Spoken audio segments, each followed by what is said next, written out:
So welcome to this tutorial where we're going to finish up our series on the renal tubular acidoses.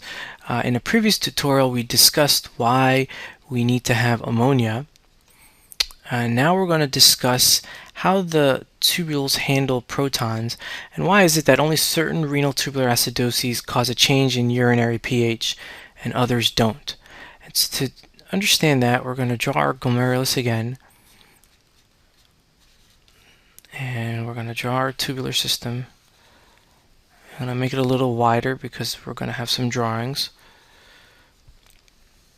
And we're going to go through the three most common renal tubular acidoses that you'll probably face, either on an exam or on the wards or even in the office when you see a patient.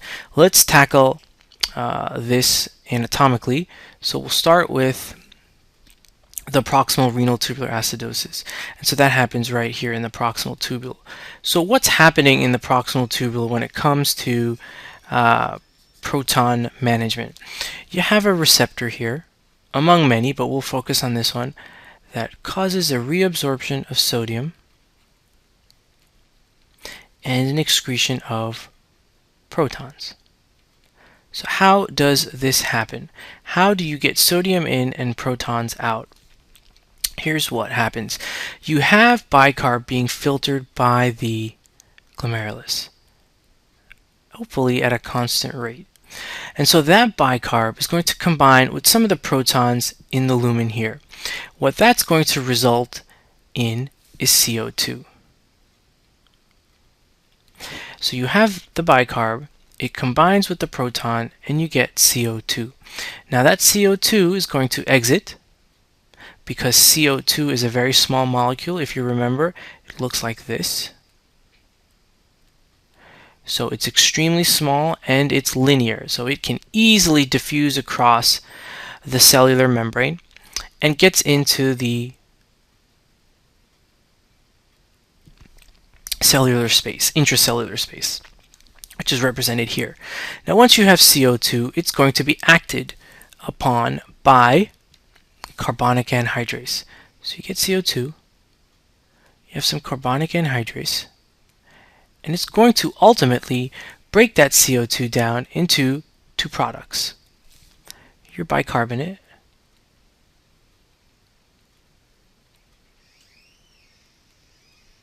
and some protons. So what is the fate of these two species? Well, the bicarbonate is going to go back into the bloodstream. So I'm just going to draw that like this, back into the bloodstream. Your protons, on the other hand, are going to be pumped out. There we go, back into the bloodstream. Your protons are going to be pumped out. And that allows you to reabsorb sodium. So what's happening here? You have bicarb being filtered through. It's combining with some of the protons that are already in the luminal space, perhaps because you have some protons that are also being filtered through the glomerulus. Let's draw that over here.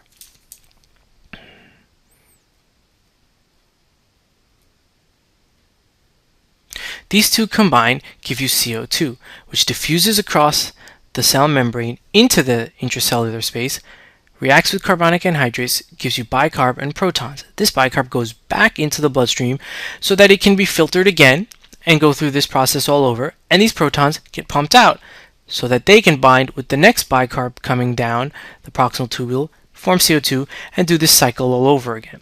So what you'll notice here is two things. One, the proximal tubule manages protons by quenching them with bicarbonate, having them become CO2, and then having that CO2 broken back down into protons, which gets pumped back out into the lumen again.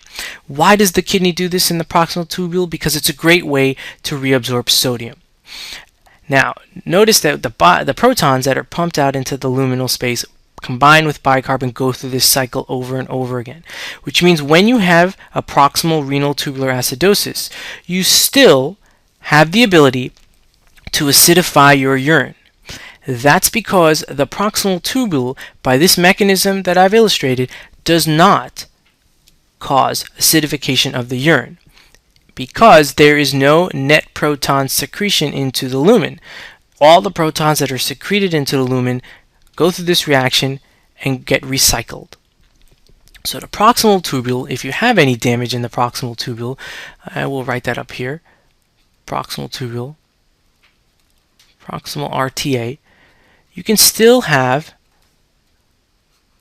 a low urinary pH.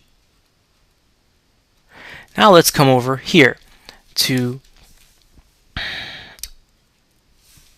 what we call a type 4 RTA. So type 4 RTAs are generally associated with low aldosterone levels. And you have receptors here whose job it is to absorb sodium and in its place dump protons and potassium. And this is all under the influence, the positive influence of aldosterone.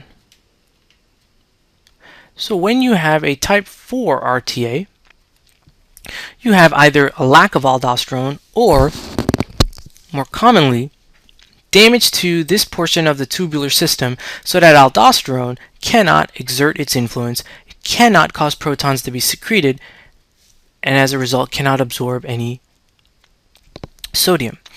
So why is it that you can have a low urinary pH in this situation? And it's true, if you have a type 4 RTA,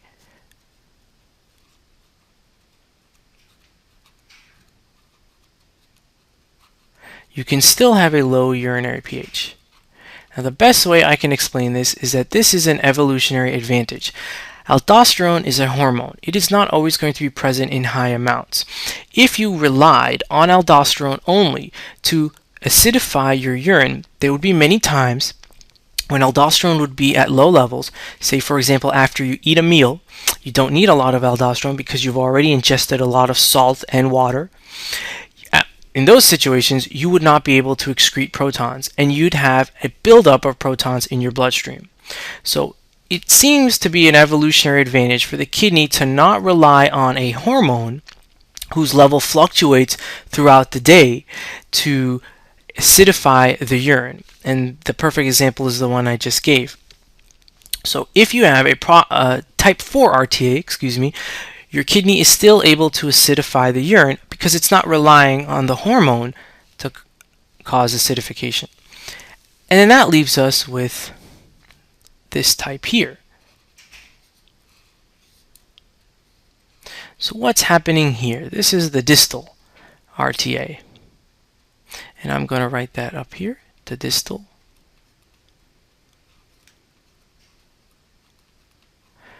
RTA. In this RTA, you have two channels. One that takes protons out, sodium, reabsorbs sodium at the expense of dumping a proton. And another one that does the same thing with sodium, except it can dump out potassium. Now these channels work based on the electrochemical gradient of the lumen versus the cell and with some ATP. So when you have a distal RTA, you don't have the ability to dump these protons into the luminal space. And it turns out that the main area of the kidney, of the tubules, that is involved in acidifying the urine is this yellow area here, the distal portion of the nephron. So protons here are not being recycled as they are in the proximal space. And the protons that are being secreted into the lumen are not being secreted under the influence of a hormone. Thus, this would be the best place from an evolutionary perspective to control the acidity of the urine. And that's probably why distal RTAs cause an elevation in your urinary pH. So I hope this has explained the RTAs a little bit more clearly and why you can have changes in your urinary pH depending on where your acidotic problem is occurring. And of course, you can always use our discussion board if you have any questions. Thank you very much.